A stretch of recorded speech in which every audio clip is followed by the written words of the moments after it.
being ahead of the contractions, which like it means nothing to you right now, but like it will when you're into it. Like as a partner, trying to be ahead of it, knowing that it's coming and making sure your partner feels relaxed and is ready for the contraction that's coming, so that she's not anxious when it's there. It's that she's relaxed and in a good place.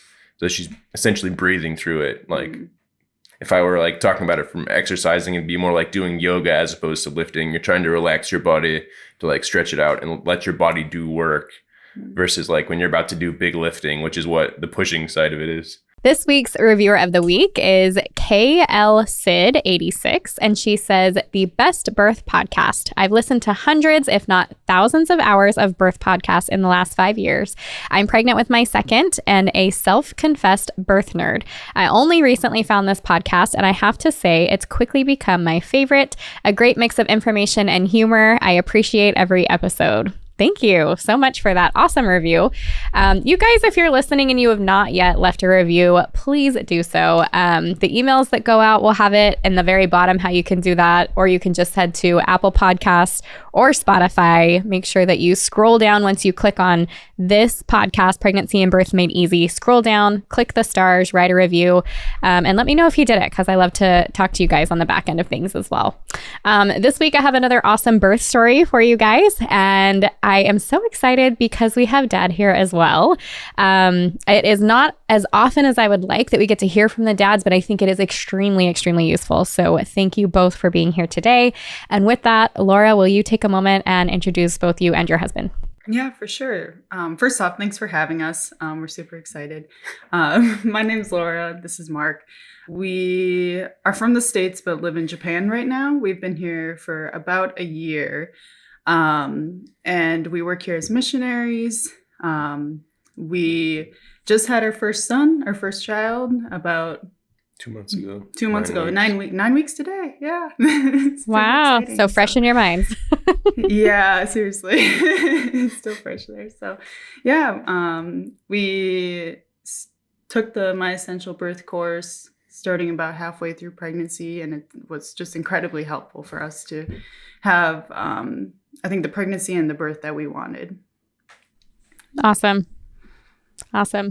Mark, did you want to take a moment and introduce yourself at all? Anything extra you wanted to add to that?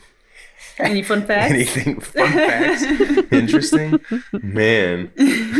I mean, I was a twin, and I am a twin. I was born as a twin, I guess. Glad to hear you are still a twin. Yes. Yeah.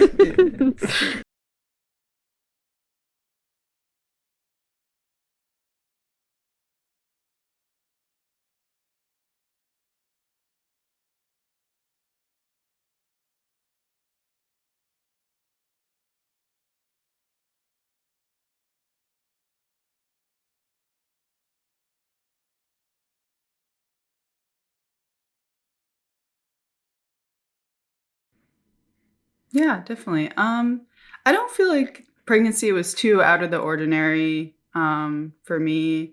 First trimester, definitely morning sickness, like definitely 2 weeks of waking up and just throwing up, or like, I think once I just like looked at an avocado and threw up just by looking at it. And I was like, I'm not having this. Yeah, any smell that was in the kitchen was like, no. Yeah, he was so kind, and he always cleaned the kitchen very thoroughly.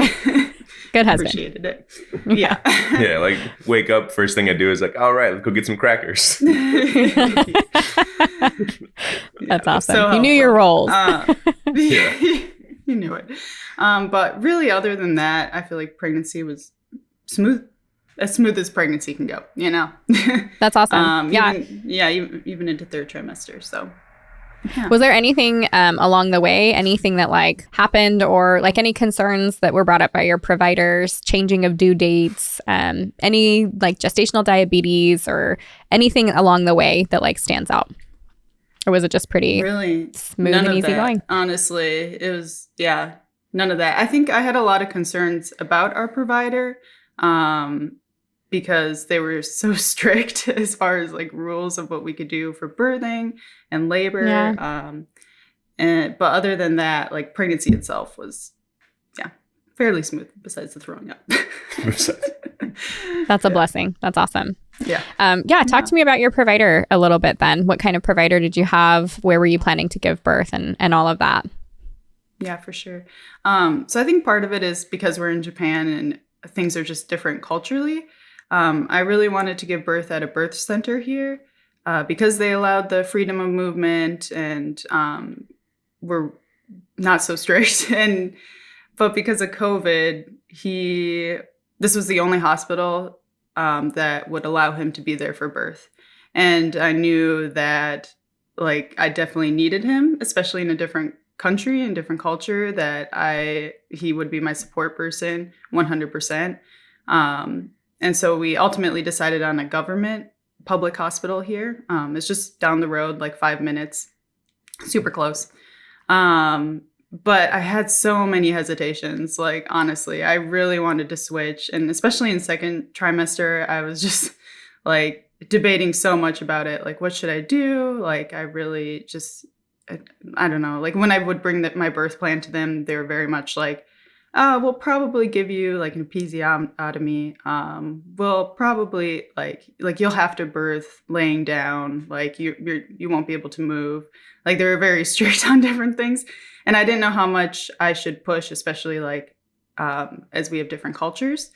And but yeah, sometime in second trimester, I think I just kind of came to a point where I was okay, the thing that's really important to me is that Mark's there for the birth. I know he's going to be supporting me. And I'm just going to trust that this is going to be a good experience and that I'll make the best of it. I'll keep presenting what I want to my hospital. And in the end, they honestly, they let us do a lot of things that they said they wouldn't. So, that's awesome. It ended up being a really good experience. Yeah. So maybe you can walk me through some of those conversations with your provider. And were you able to be at the prenatal appointments with her as well? I mean, yeah, but my Japanese level is elementary school baby. So were they speaking Japanese and Laura, you understood them? Oh, wow. Yeah. So no translator. Got it. Yeah, this was all in Japanese, and I would usually, if Mark didn't have to work, I would go. He would come with. Yeah. But yeah, it was all in Japanese because if we went to a private hospital, I think they would have had translators, but it just wasn't. Yeah, our doctor, when he was doing the sonogram, was head, boop, boop, boop, boop, boop, shoulders, and I was knees and toes. This guy's flexing his little English skills and how happy about it. The doctor would be so excited to use his English. Yeah, he was fun. Oh my goodness. Yeah. But I was just wondering if that was hard for you, Mark, not understanding what the communication was or what was happening at all. Yes and no. I guess fun fact I could have put in at the beginning, I did study nursing. So I had been in deliveries because my unit, we have to rotate through OBGYN. And my mom was an OBGYN nurse for 15 years. So I'd seen deliveries before. So I had some experience and I wasn't completely in the dark. If I didn't know anything about giving birth and then I didn't know what they were saying, I'd been but I was trusting. They seemed like they were very professional, and Laura speaks Japanese really well. And I could understand basic stuff. I'm okay, maybe I'll ask her later. Is that what they said? Because I have no idea. That's awesome. How neat. Okay, well, how about the both of you then? How did you guys work together? How did Mark support you? Mark, how did you kind of jump in and feel like you were really supporting her in preparation for the birth? So obviously you took the birth course together. Maybe you can talk about the amount of time or what you did together for that. But what did that look like for you guys? Yeah, so I think for me personally, I really took physical activity seriously. We usually work out anyway. So that was something that I wanted to concentrate on. So physical activity, which in the birth course, lots of suggestions for that, along with the suggestions of getting enough protein, which I think was very valuable. Like I said, we started taking the birth course about halfway through the pregnancy. I had been listening to the podcast, though, ever since we started trying for kids. So I knew that I really wanted to take it. But it was just helpful to go through it together to see, I don't know, how we could how he could support me. Especially the practice activities were very helpful for us, to be able to actually go through labor drills and have pretend contractions. I can't say we were always like the most serious about it, but we definitely like. You're not alone. Yeah. My husband and I doing it was a total joke, and we still did great during birth, so it's fine. Yeah. I was like, oh, is this how it's going to be? Yeah, I mean, you have to be visualizing in your mind what the end one is actually going to be like. But if your personality is more easygoing and you're making everything serious, it's not going to be beneficial to you. Yeah, that's a good point. Sure. Yeah. Were there things maybe within the course, or even as you guys were talking, maybe on the podcast, Mark, that kind of stood out to you, or that you were grateful for specific information or things that were really helpful for you in helping her prepare for birth? We talked about this. God. But no. Sorry, it's like 6 a.m. here. I know. I appreciate it. I'm sorry. So early. No, you're good. What was the question? What things that in the course that helped? Was there anything that stood out to you, or like knowledge, or, you know, like a lot of times when dads take a birth course, you know, they're there reluctantly. They're like, fine, whatever. I love you. That's why I'm here. But somewhere along the way, they're like, oh, shoot, actually, that's pretty useful information. I'm glad I know XYZ. I feel more prepared because of. Were there any moments like that for you? I mean, it's difficult because I also read another book, and then with my having studied nursing at college. So I'm like kind of muddled in my mind as to when I learned what about. We read the Bradley Way, which nice. I don't know if you've read it or not. It was like in my mind, like I know a lot of my thought process from like the different stages of labor were based on what they had said about like essentially relaxation stuff, making sure breathing is important. So I'm trying to like separate the birth course that we took and the Bradley Way, and then again the nursing stuff, because I'm like, when we were going through it, Laura kept saying things like, oh yeah, the Picotin. And I'm like, you mean Pitocin? Like, for the longest time. Yeah, like it took her like, I don't know, 5 months of her to get a episiotomy. And I was like, I can't say that word. So yeah. I would say though that he became very passionate about like delayed cord clamping after the course. Oh, for sure. It made so much sense to me. I was like, yeah, anyone who's not doing delayed cord clamping, like I understand like the risk for jaundice is higher, especially within like the Asian community. However, like if it's not a high risk, like that's the baby's blood, and it makes sense that they wouldn't, like God would design the body not to give all the extra blood while it has to pass through the birth canal, and then it could give it to it afterwards. It's like, that's just logical sense. So yeah, I was like, oh yeah, I'm all about that, which was cool because our providers had said no, but then like the midwife we got was so chill. She was basically like, yeah, I'll do. And then she was even like showing the cord after a while, and she was like, okay. And I was like, yeah. Like, she was super nice. That was like, one of the things that I really wanted. And in the moment that she was like, yeah, we'll let you have delayed cord clamping. We're like, wow, thank you. That's awesome. Laura, were there things that you did kind of on a daily basis that you felt like prepared your body or your mind for birth? Yeah, I would say especially going into third trimester when I was like, okay, this baby has got to come out. Like I need to start like really working on this. I walked almost every day, exercised almost every day on a prenatal program, doing the squats, of course. Like I said before, trying to get as much protein as possible, really. Practicing breathing. Like every night I would take a bath with Epsom salts and just kind of set the scene for like, this is how I want to labor. And I would just practice breathing and connecting with my baby, and just kind of talking to my baby too, just trying to feel encouraged about how the birth would go. And then we also, leading up to birth, the last 2 weeks, practice on and off different contraction drills or whatever. So yeah. That's awesome. Was there anything that you did coming up to kind of like right before your gust date in the way of like red raspberry leaf or eating dates or any like physical preparation that you did that way? Yeah, I got you on this one. So dates.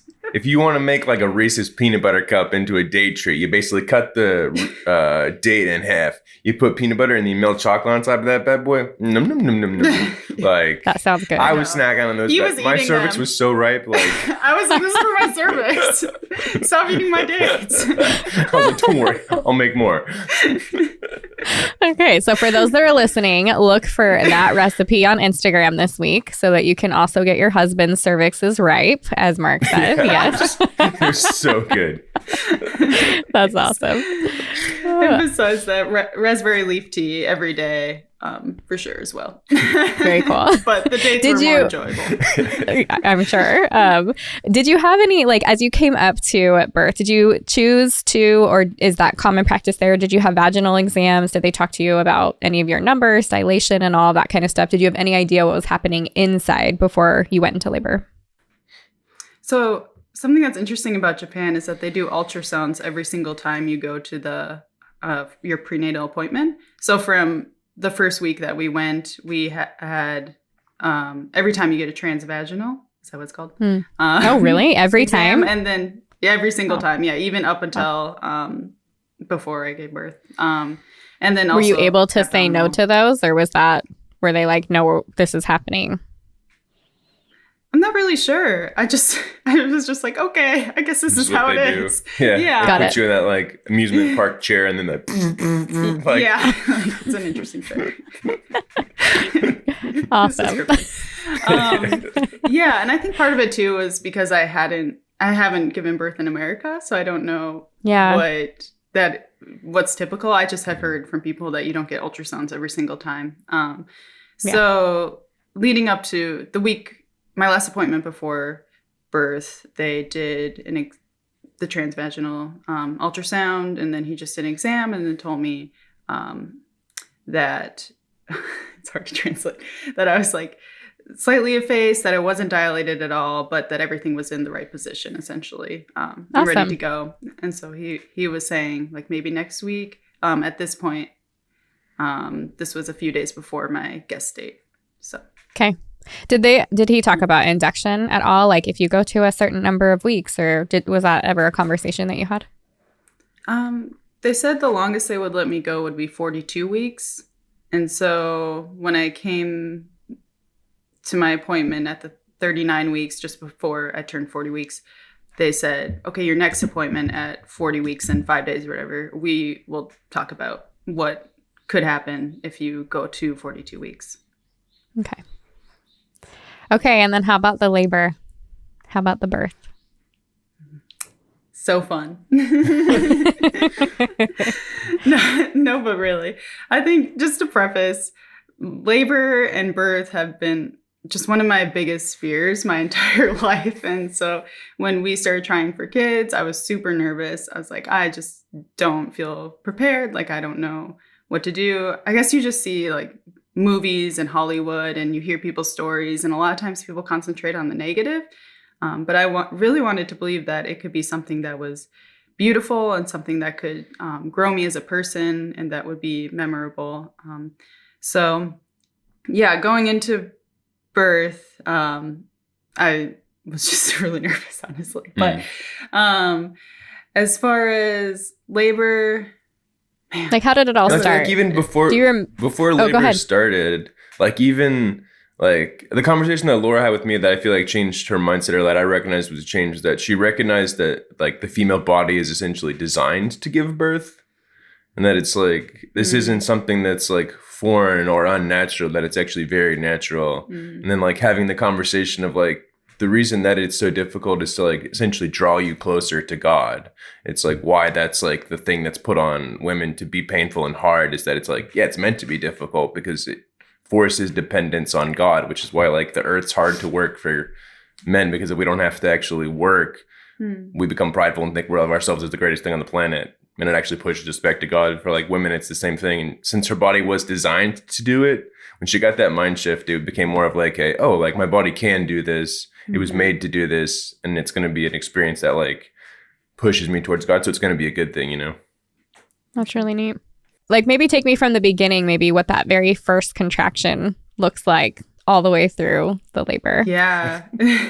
leading up to birth, I had quite a bit of like Braxton Hicks, and I tend to get stomach aches pretty easily anyway. So I honestly can't say when like labor began. We had just gotten his parents from the airport the night before. And the next day we were taking them out for errands, like around the area to get like SIM cards and food and stuff like that. And I started feeling kind of like crampy, but really because of the Braxton Hicks and everything, I was just like, this is probably just same old, same old. Really didn't think anything of it. How many weeks were you, if you don't mind me asking? Yeah, I think at that point I was 40 and 4 days or something like that. Oh, wow. Sorry. 12, 13, 14, 40 and 4 days, which is actually very interesting because the doctor gave me the due date of the 11th. But my app that tracked my ovulation gave me the due date of the 15th, and he was born on the 16th. Oh, that's awesome. That's crazy. That's cool. So like labor started on the 15th and then he was born on the 16th. But yeah, first started getting some cramps, but they really weren't like anything that I thought anything of. We came back home. Mark had to do some work, some teaching, and I started feeling crampier. So after he's done teaching about 6 o'clock, I came downstairs and I was like, hey, I think I might be in labor, but I don't know, like, because I've had Braxton Hicks, like a couple nights before I had, I don't know if it was prodromal labor or what, but it was just very consistent, like every 10 minutes for a couple hours. And so he was just like, okay, let's just see what happens. Like it could be, it could just be a fluke. I was like, okay. And so I started making dinner for everybody and was putting these pizzas together. And honestly, by 6:30, the moment like his dad made a joke, and I was like, I want to punch you in the face right now. Like, please do not joke right now. That's when you started taking it seriously. And that's when I was like, oh, maybe this is labor. I think this is real. I like just could not even stand while I was making the pizzas. So I just threw them into the oven, and I was like, Mark, I'm going to go take a bath, which is part of my labor plan was to go into the bath. And I thought that I would really enjoy and how I practiced for a long time. But actually, I really hated it when I got in Interesting. Yeah, I think it was because I hadn't fully comprehended that I was in labor. And I think there was a big part of me that was like, because I was so scared of birth and labor, I was like, no, I can't do this. Like, I'm not ready for this at all. So I remember Mark came up soon after I got into the bath, and I was like, am I being a baby? Like, is this like, these are so intense. Like, I really can't describe them. I don't know that I would describe them as painful, but I think all I can describe them is this just like intense wave that just kind of like overtakes you. And I was like, why? Like, I'm being a baby. I got like 20 more hours of this. How am I going to do this? But we didn't have 20 more hours. No. At all. Do you remember? Hopped out of the. Oh, I was just going to ask Laura, do you remember, because I know moms are always curious what it feels like when you're talking about intensity, was it like higher up in the abdomen, lower down? Was it in your back, your sides? Do you remember where you felt contractions? I would say at that point, higher up in the abdomen. Higher up in the abs. Got it. Not in the back. Not in the back, not lower. Yeah, I really wish I could describe it better, but I don't know. I wouldn't describe it as pain, but just intense. Yeah. Sorry, Mark, I didn't mean to cut you off. Go ahead with what your thought was. Yeah.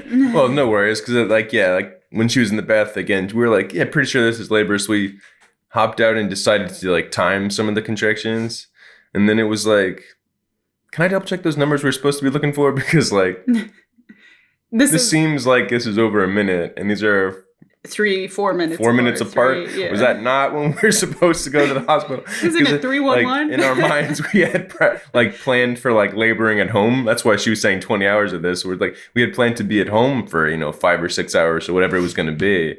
But that window wasn't going to be 20 minutes. Like, we didn't expect it to be a short, like, oh, we're going to only be here for a little bit, and then we're going to go to the hospital, and then, 5 hours later, we're going to have a baby. Mm-hmm. Yeah. It was fast and furious. Okay. Tokyo Drift. So, yeah, take me through there. So you get out of the tub. Yeah, so we got out of the tub. We're trying to time contractions, which we had practice, but when you're in the moment, it's like, how does this app work? Like, what are we doing?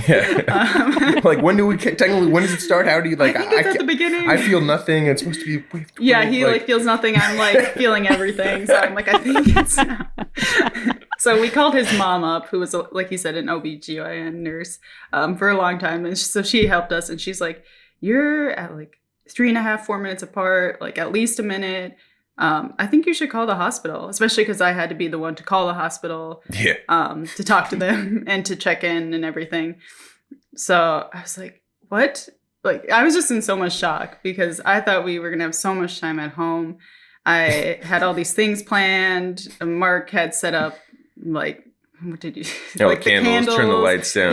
He had set up the whole scene. Yeah, get in the mood. Like, I was prepared for hours at home. And well, sort of. She says she was prepared, but yet at this point, she looks at me and she's like, "Hey, can you finish packing my bag?" I'm like, "We talked about this a month ago." I look at it and I'm like, "You got more stuff in this bag than I would take on a 6-month hiking trip." I just want to say, in my defense, accurate for a lot of moms. In Japan. You stay, depending on the hospital. My hospital was a week-long stay at the hospital. Wow. And so if I was packing for a week-long trip, like, one, I'm going to pack a lot of stuff. Two, I'm going to pack it all at the last second, you know? True. And she was worried about the food situation. It was going to be like overly Japanese flavors in everything. And so she was snacking hard. I knew after birth that I would want comfort food. So I had packed a lot of food. That's for awesome. A week. Yeah, so, and also I thought we would have more time to labor, so I thought I would have like 10-minute apart contractions and I could finish packing my bag then, but no, that was not the case. Yeah. Okay, so go ahead and take me through some more of your labor. Yeah, so after that, what happened? I called the hospital. Mark finished packing up, thank God. He was like, I don't know, I'm just going to throw stuff together. Stuff it all in here. Okay. And then, we went down to the car. And I remember when I went down to the car, his mom, because she was a nurse on a labor and delivery unit, she just gave me a hug and she was like, just trust that your providers want the best for you. Trust that they want what's best for you and for the baby. And I think that's something that I really needed to hear because I had spent so long just kind of being unsure of my providers and being like this is the only choice I feel like we have because Mark, I want Mark there, but yeah. So in the end, like that really, I feel like helped shape my perspective when she said that. And then on the way to the hospital, I was just kind of voicing my fears to Mark. And I was like, can I do this? Like, can I give birth? Can I, like, I'm already in labor and this seems like pretty intense. And I still in my mind thought we had hours and hours to go. And he pretty much said, if you bought the ticket, you have to ride the train. Yeah. You bought the ticket, now you got to ride the ride. And I was just like, I cannot with you right now. Who are you? But then he said lots of sweet things after that. But he had to have a sarcastic comment. But, and then once we got to the hospital, something that was really like impactful for me was as we were walking through the parking lot, I started having a contraction, so I just kind of paused. And it started snowing, or it was already snowing, I guess. I just didn't notice. And where we are in Japan, it snows, but not really that often. Like, I'm from Minnesota. Like, I love snow. I love the big, I don't know, just snowflakes. I love when it snows at night specifically, just because it's so peaceful. And I always feel like my worries are just so little and that they don't really matter. And so as I was going through that contraction and I just saw the snow coming down, I was like, okay, like, I think I can do this. Like, I think that I was made for this. And I believe that this can be a good experience. And that despite everything that I've heard about birth, that this can be something that we'll remember for like the rest of our lives in a positive light. So we went into the hospital. They checked us in. I had to take a COVID test. So the first hour was like 45 minutes was spent laying down, just side laying. They did a cervical exam at that point. And they said I was 3 centimeters. So then after the COVID exam was done, they allowed us freedom of movement, which was really nice. They're like, okay, here's a portable monitor. Like, do what you need to do. And I was like, oh, Seriously, thank you. So we just really got into a good rhythm. We just did like this routine of like walking the hallway. When I needed to stop and just breathe. Then we would go back to the room, and they had like this little chair that you could bend over to squat. So I did some of that, and then I would eat a cracker and drink water, and then I would go to the bathroom, and then we would keep that going. So like a circuit. Yeah, we just did a circuit, which I think helped me because I'm very much like, if I have something to do, then I feel like I'm like progressing. So it helped me to be like, okay, I got like one round done. Like I got this down. So we did that for about an hour, I would say. And then the monitor needed charging. And so they were like, can you do some side laying? And while we charge your monitor, we can just plug it in. I was like, okay. So I lay down. And then this is where I feel like things just got even more intense. Like 2 contractions in, my water broke. I don't know. I really did not know that there was going to be that much water. Honestly, I was like, where's all this water coming from? And how does it keep coming? Like, I have no idea. Yeah. So my water broke. I told Mark to get the yeah, she's like, go there. I'm like, okay. And I was like, I told him the Japanese word, but I was like, that registers as nothing right now. I know the word for water is mizu, and I know outside trip, because I do judo, is osotogari. And I'm like, mizu osoto. Like, water's literally outside. Water outside. Like, they were probably like, okay, who's this guy? So she came in, and I asked for an exam because I was like, these are super intense. And she said I was at 5 centimeters. And at that point, they got so intense that I literally, like, I don't know, I had heard of this, but I literally felt that my uterus was pushing, and I felt like his feet pushing against the uterus. And I was like, why is this happening? Like, I really didn't know what to do. And I felt like I need to push. But she had told me I was only 5 centimeters. So I asked her, I was like, you said I'm 5 centimeters, but I'm feeling the surge to push, and this is what is happening. And she was like, you can't push. And so honestly, that was so hard for me that I couldn't work with my body. And I don't know, like, I don't know. And at the moment, like, when you're having contractions, you can't really, I feel like you can't think logically, like, oh, maybe I should try moving. Maybe I should get up and try this position. You're just like, I'm just laying here and I'm trying to breathe. I'm trying my best to breathe. But the nurse was very helpful. She did counter pressure for like 2 hours. Like, she was so sweet. Wow. That's awesome. Yeah. And so that was from, like, at that point, that was 10:30 to like 12:30 a.m. And I would say some of the most intense part of the contractions, just because I couldn't work with my body.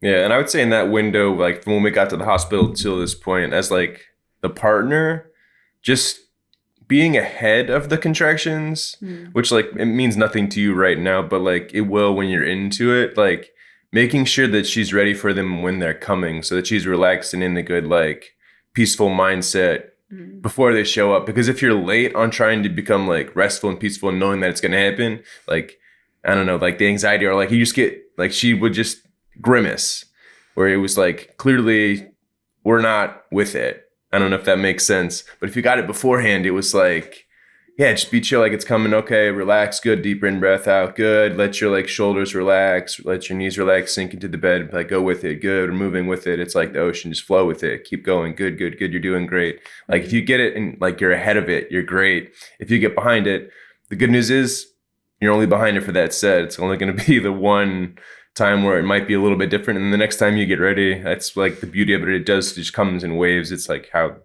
it's designed to happen. But like, as a partner, trying to be ahead of it, knowing that it's coming, and making sure your partner feels relaxed and is ready for the contraction that's coming, so that she's not anxious when it's there. It's that she's relaxed and in a good place, so she's essentially breathing through it. Like, if I were like talking about it from exercising, it'd be more like doing yoga as opposed to lifting. You're trying to relax your body, to like stretch it out and let your body do work, versus like when you're about to do big lifting, which is what the pushing side of it is. Yeah, I'm really glad you shared that, actually. I don't know that there's any better advice when you're talking about the technicalities of how to work with a woman during labor than what you just explained. Were there things, were you keeping track of it on the timer? Were you watching the monitor, or were you watching mom? What told you it's coming again? How am I going to prep her? And it sounded like you were doing a lot of verbal cues. Did you have any hands-on things and stuff that you were doing with that? Like, tell me a little bit about that process. I mean, looking back on it, I didn't have the timer there. It was more of an internal clock.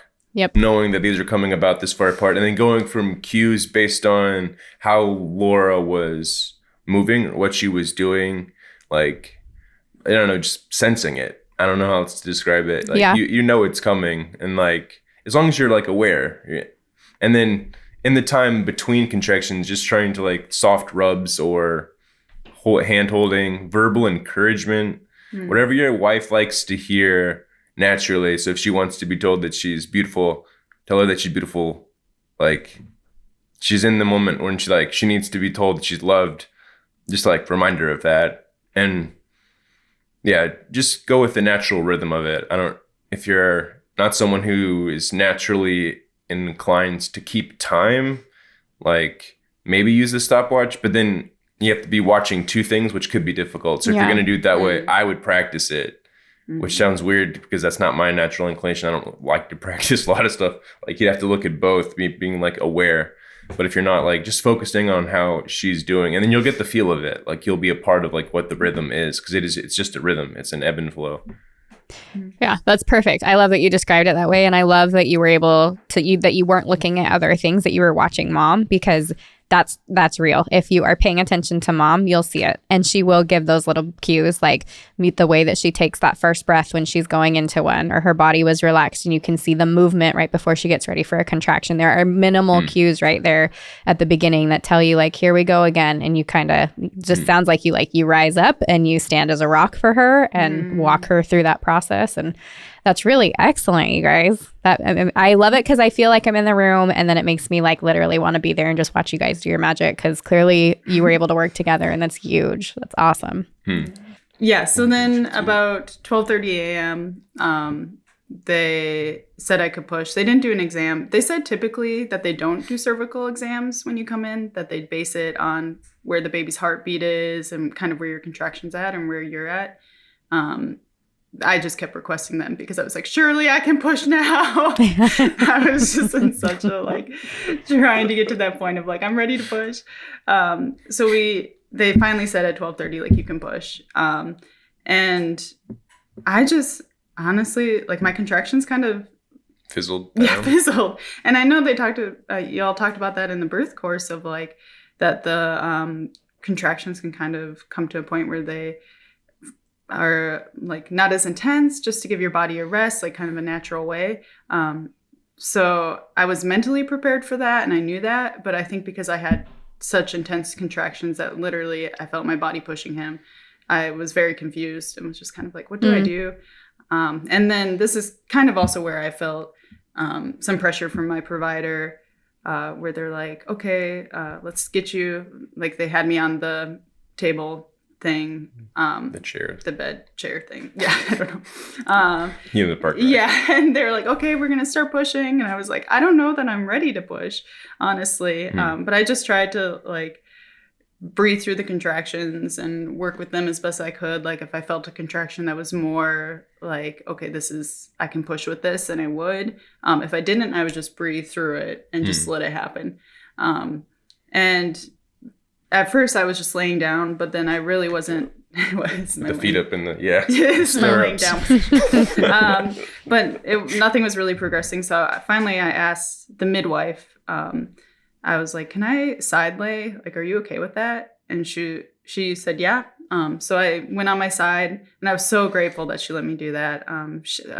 Well, yeah, I mean, like, the nurse, like, the midwife was like, having experienced American healthcare providers, I don't think you're gonna get a random midwife who's like, yeah, throw your foot up on my shoulder. And she let it on there for like 45 minutes. Yeah. I was like... Because my leg was just floating there. So she's like, oh, put it on my back. Yeah, put it on my back. And she's like leaning, holding her leg up. And I was like, how many babies do you deliver? Like, 200 there's no way you could be taking someone's leg every time this happens. She was fantastic. Yeah. And when you're in contractions, like one contraction, or I don't know, an hour feels like 3 minutes maybe. And so I thought it had only been one contraction or two. And Mark was like, no, that was a good we were there for 45 solid minutes. 45 She minutes was with you holding your foot on leg her. up.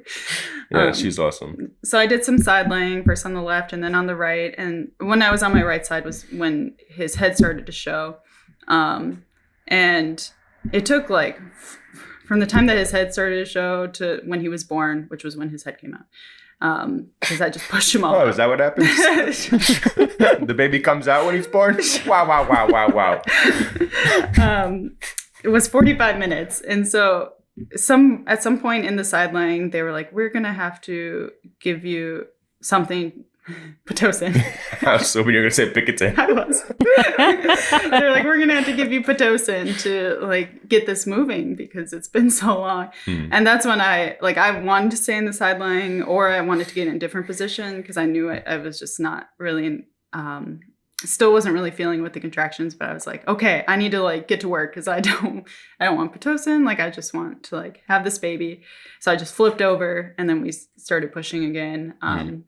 And then he was born like, I don't know, 20 minutes later or something like that. But yeah, at that point I was just so exhausted. I was falling asleep in between contractions. Like Mark would have to like wake me up.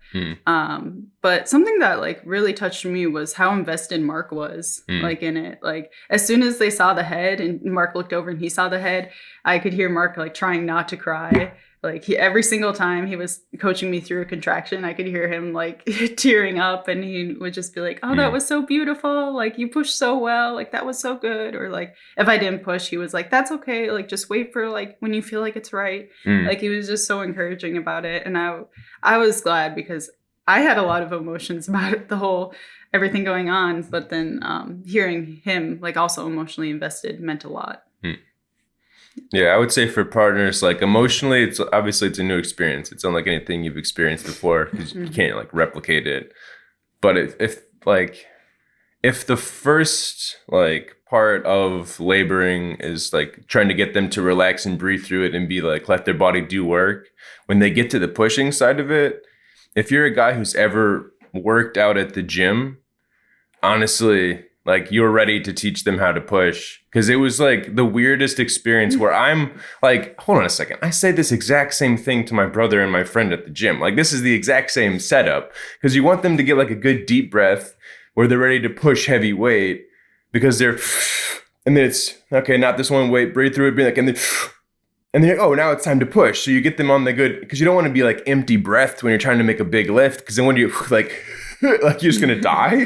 Like you can't like so like making sure she gets like again it's timing the contraction because the cue you're going off of Laura who's going off her body what her body's doing to birth the baby. So you're reading those cues, making sure she's got good breaths so she's ready to push, and then making sure she gets on a good in, and then it's push, just like you're pushing weight. Push, good, push, good. Now get a breath.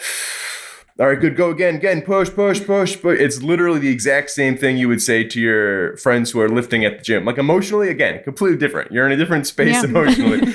But if you remember that like you've coached someone through pushing before, it is very similar. It was eerily similar to pushing, like if you're getting your friend to like try to get a good bench press or like hit a good squat. It's the same, like you want to make sure that they're in a good mindset, ready to move the weight. They want to be obviously breathing, they want to have an in breath, which they'll know that, but like reminding her to breathe and have that full breath. And then it's the push out where it's not like, it's like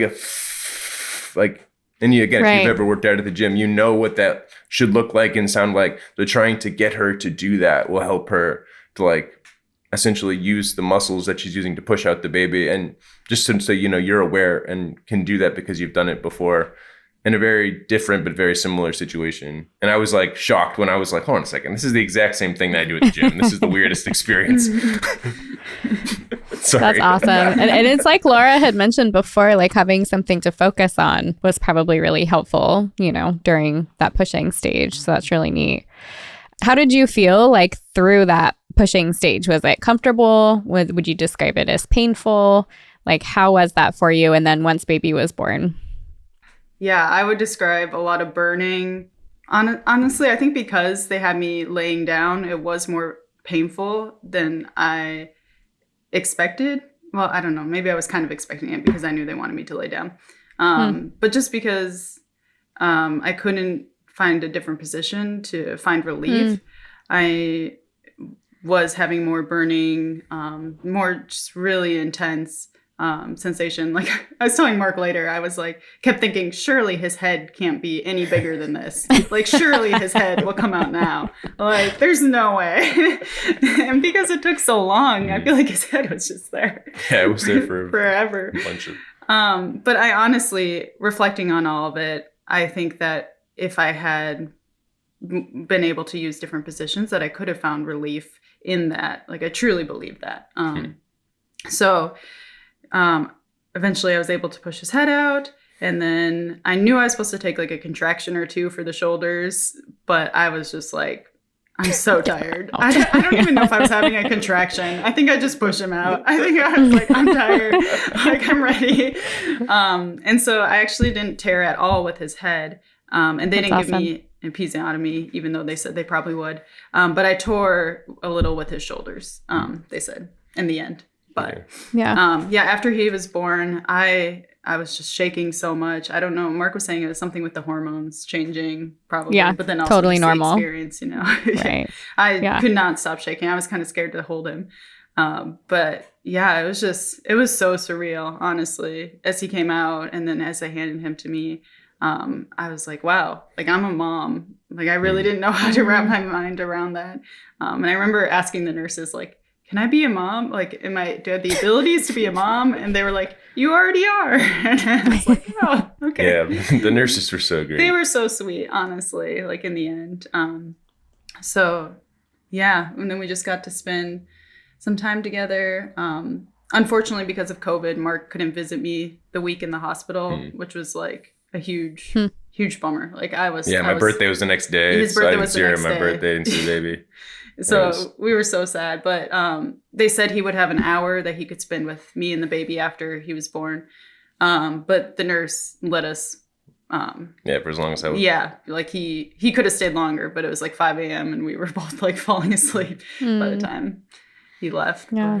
But, The nurses were really funny with talking about the baby, just like, oh, he was so wise. And I'm like, why would you consider a baby to be wise? And she's like, because he waited for your parents to come, and when his head was coming, he went slowly. So the mom he took such a long time. He took such a long time. He's such a wise baby. Yeah, I was like, that's so cute. Sweet. Yeah, that's he was sweet. Super popular at that hospital. Well, yeah, only white baby born there this year. Yeah, the only foreign baby. Oh.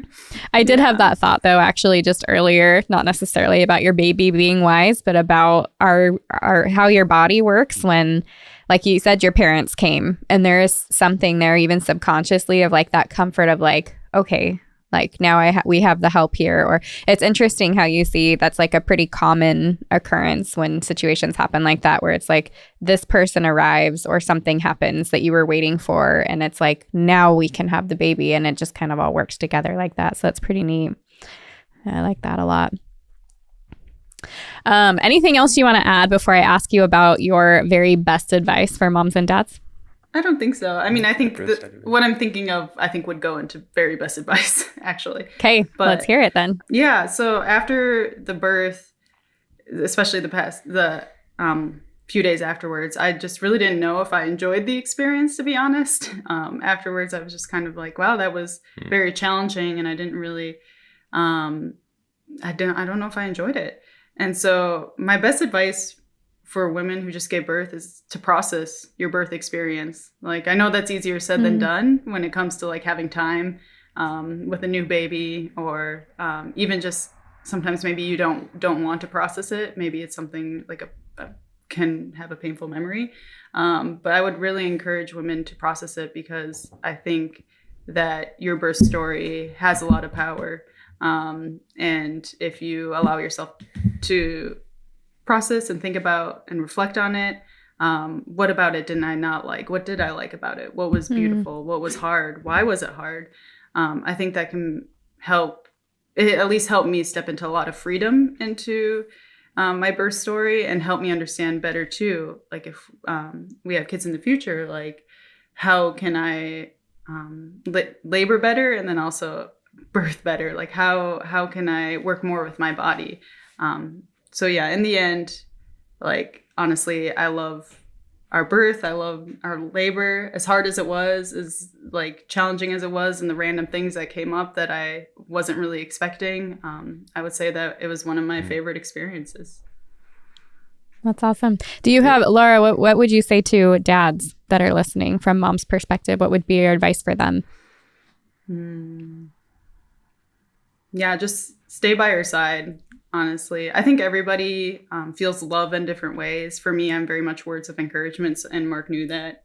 So we weren't very physical. We were just talking about it. We weren't super physically touchy. Like he was like, "Did I ever give you a massage?" I was like, "I don't think so," but that's not like what I. This guy dabbed your head. Yeah, I was like, "That's not what I maybe held your hands." like." Yeah. So just know your wife, know how she feels loved, and like Mark said, like in that moment, like that's really what she needs, is that support, to know that she's not alone. To know that you're a part of it and also like invested in it as well. So even if it's just something simple like offering her water, it honestly means so much in the moment when he's looking out for you. I like that. How about you, Mark? What's your best advice for moms and for dads? While giving birth or for having a kid? Anything, any part of this, the preparation, you tell me. I mean, for like the dads, if you've never seen a birth, I mean, the experience might help. Like you should probably sit through and watch a birth happen so you have a general feel for what the event is. And so you're not like, whoa, what's that? Like, because I was like, okay, where are we at the baby process? Like I've seen babies come out. Oh, cool. I can see the head. Awesome. Things are going well. Like, so you know what the natural feel, but I also learned from doing things. So it's like, it might help to see it done. But yeah, like Laura was saying, just know your partner. You're there to support them. Like you're taking your cues off of what her body's naturally made to do. And if you know what you're expecting, like you can kind of just be along for the ride too. Yeah. How about for moms? Was there anything that Laura did? Maybe she had you listen to certain podcasts. You sat down and did the birth course together. Were there ways that she communicated things to you that you would recommend for other women to be willing to do to dads as well, or for dads as well? Yeah, I feel like don't shame your husband into saying you're not doing the reading. Like you're not a part of this. You're not, because then it's like he's not gonna make him want to do it less. Like, and he might be immature in the fact that he doesn't want to do the homework. I mean, let's be honest. Most guys go through school never wanting to do the homework. So like figuring out how that works for you as a couple, like, does she need to remind you? Is it like a contentious point in your relationship because you're not doing the stuff you should be doing? Guys, just do it. It's going to be better for you. Like, learn what's happening. Like, if you're actually going to be a partner in it, like, what kind of guy would start a business with a partner who doesn't know the first thing about the field that he's going into?